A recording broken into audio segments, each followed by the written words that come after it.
Hello everyone, this is Ron from High Tech Legion. What we have here is a Thermaltake Dokker Midtower case, and right off the bat, looking at the cover box, you can see a very unique feature not found in other mid-tower cases. The Thermaltake Dokker has a single bay hard drive docking station right on top, built into the case itself. Now the Dokker is actually one of the more affordable cases out on the market, but doesn't mean it lacks in features. It actually has plenty of enthusiast class features, and we are going to rotate this box to the back so you can take a glance some of the features that are included other than the top mounted hard drive docking station as mentioned earlier. It also supports very long graphics card like the Radeon HD6990, and also supports internal water cooling, whether it is 120mm or 240mm radiator. Of course, you have, since it supports radiators on top, you have two fans on the top for exhaust, and also exhaust to the fan in the back. And you also have optional cooling if you put in a fan on the side for a VGA, and of course it has intake on the front. Now to see the other features, it also has a tool-free design for 5¼ inch and 3.5 inch devices, but it also supports 2.5 inch hard drives or SSDs. Let's actually open up the box so we can see the features that are inside the Thermaltake Dokker in closer detail.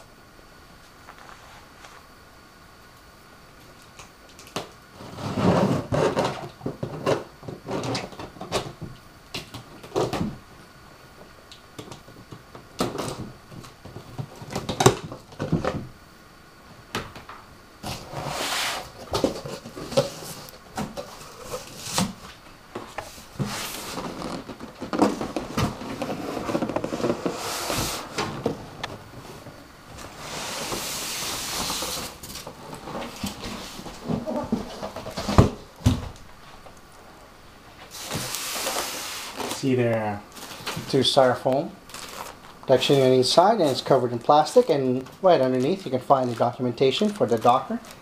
It is actually the yellow sheet right here. It's a fold-out sheet, contains the warranty information in multiple languages of course, and the documentation. The user's manual is actually very detailed. It's also in multiple languages.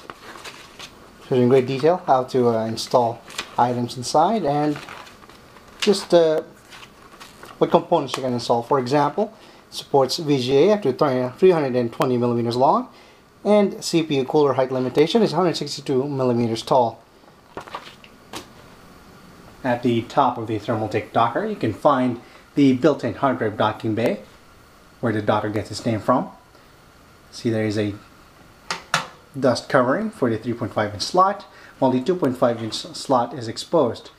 Now, to install a hard drive in place, make sure to enable the option in your BIOS first in case your system is running for HCI or for enabling your hot swap.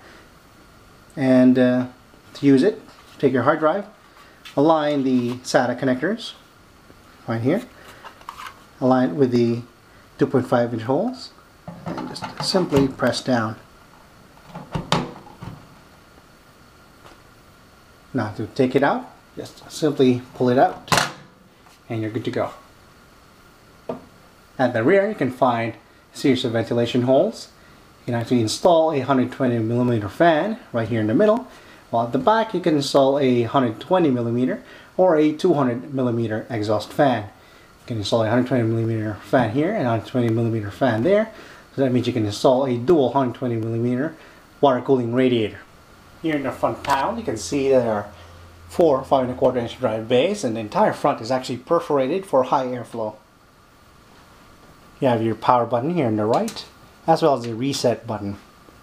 For the front I/O, you're covered by plastic for protection. You can see 2 USB 2.0 ports and a pair of audio jacks for your headphone and a microphone. You just take out the front panel without removing the side panels. Just want to clean the filter that's built in. As you can see, all the mesh area for the 5¼ inch are also perforated and filtered in the back. Right here you can install a 120mm intake fan, and there are plenty of holes to route cables.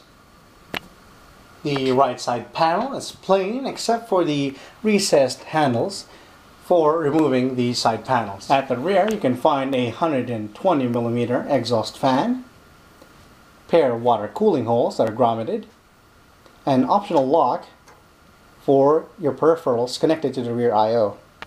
There's room for up to 7 PCI expansion slots, and right beside them is a perforated ventilation area. Right underneath is a bottom mounted power supply that has ventilation holes right underneath. Underneath, the Thermaltake Dokker is elevated about an inch off the ground by 4 plastic feet. There's also optional mounting for a 120mm intake fan and a smaller 80mm intake fan blowing cool air into the drives installed. As you can see, the power supply also has a removable dust filter. On the left side panel you can see there is a viewing window. You can see through your CPU cooler, and right beneath it you can see there are ventilation holes, and you can also mount a 120mm intake fan there to help cool your GPU.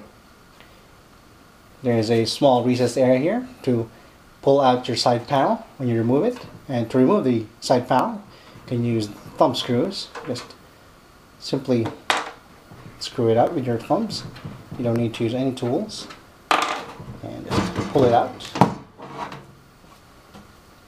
You can access the internal contents. The side panel is removed. You can see that the Thermaltake Dokker is fully painted black internally, and there is a large CPU cutout for mounting aftermarket heatsinks, and the motherboard standoffs are clearly labeled, so you can easily mount a micro ATX or a standard ATX motherboard.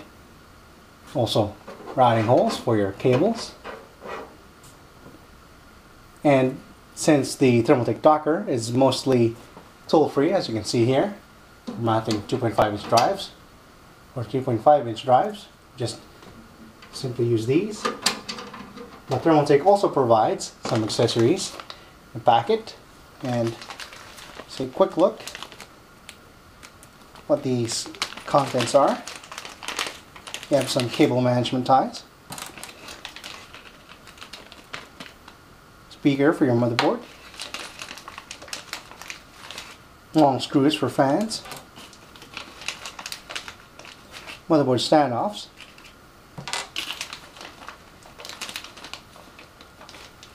and standard screws for mounting your either your expansion cards or your drives. As for cables, the rear fan that is pre-installed uses a 3-pin fan connector and is actually braided for protection, and the front panel connectors are actually tied here, and let's just peel it up so you can take a closer look. First you have the power connector for your SATA, rather a 4-pin Molex and a SATA cable to power the hard drive docking bay on top.